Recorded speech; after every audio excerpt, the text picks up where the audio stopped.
जैसे सावन बरस जथे मन के डोरी मुखड़ा और माया मस्त हवे रे दिल मोर फुल्लोन बस गे रे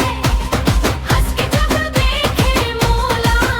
हार्ट मोर धक धक बस गे रे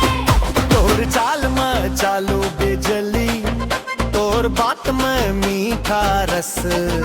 गम के छोरा बोलत रहते हे दाई ये तो फुलटस और माया मस्त हवे रे दिल मोर फुल्लोन बस गे रे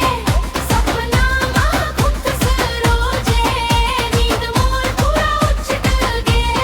हाय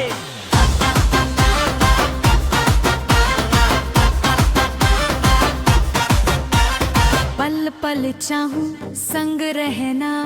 छाव बनूं तोर धूप मां जिंदगी भर हाथ थाम ले नाम लिख दे मोर रूप मां अब तो मस्ती